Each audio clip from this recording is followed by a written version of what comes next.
Well, it's literally almost May, so that means that literally in about a week, garden tours would be literally about what they usually be.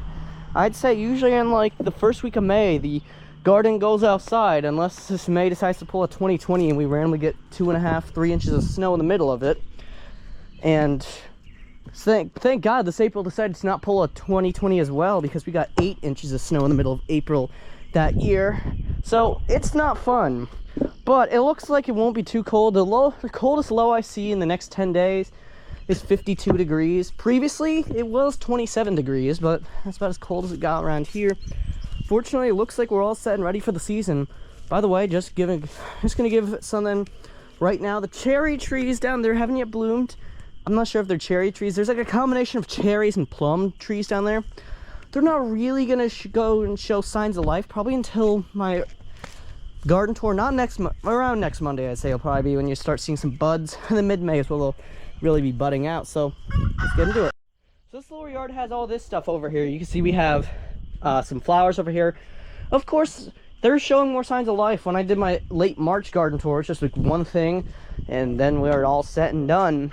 But now this yard is showing signs of life, and I'm really hoping this summer is just as good as the recent summers have been. 2023 was all right. 2022 was probably the greatest summer. I'll say that. I'll go as far as to say that everything was blooming. It was great. And then you can see we have this lilac bush, which is also, as you see, showing some signs of life. If you're wondering, this is not possible to have grown while we've lived in this house. This massive bush has to be around, I'd say, 20-ish years old. These smaller ones, however, we did cut down the area. So in like the summer 2019, it was just this stuff here. But over the course of the last few years, this has all grown.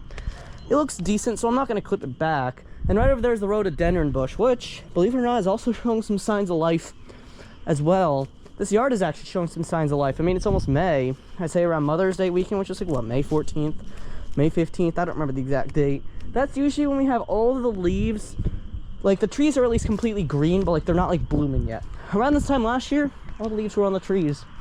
Around this time this year, there's nothing on the trees. There's just bare bark. But when I traveled down to Fallsburg, all the leaves are on the trees. I don't understand. They got more snow than us this winter. Like, seriously. But anyways, let's get into more.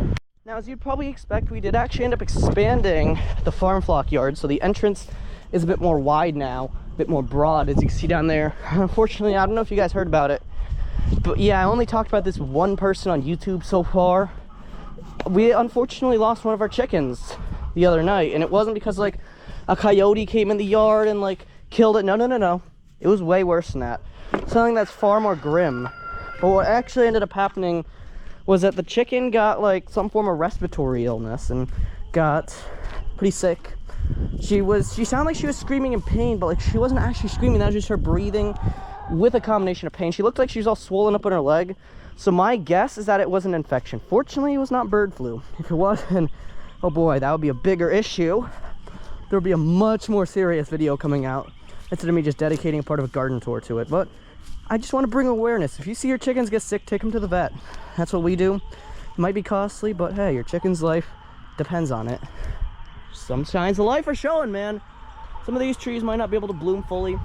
The cherry trees are over there, and it is showing some blooms over there. The neighbor's cherry tree last week, you can kind of see it over there, not that pink one. That one right down there was really nice. These cherry trees don't blossom until like a little bit later, so you can see there is just some, like, there's just some leaves on it, there's some buds. Things are showing some signs of life over here, man. That's getting pretty crazy. Let's go to the actual garden and see what's up over there. So yeah, if you didn't already know, the strawberry patch is out here. You know, this grass is showing signs of life. There's dandelions everywhere. There's weeds coming up. And there's also these. You know what these are? They look like poison ivy. And I thought they were poison ivy when they started coming up back over spring break, but now they don't have those 3 leaves. They just have 2, but they're everywhere. I don't know if they're weeds or if they're just something seasonal, but I've never seen them before, so maybe it's like a seasonal thing around here in zone 6B. So you can see we have strawberries.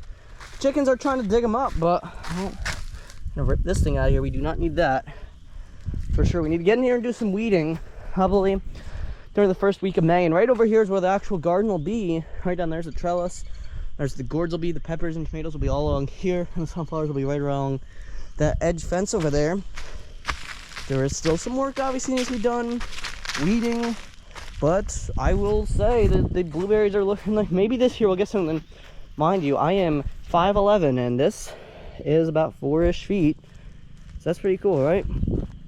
The irrigation system's always gonna be in for these guys, no matter how cold or wet it is outside, or hot, or whatever. They're always gonna be out there, man. So let's cut to the indoor garden, and then we'll cut to the outro.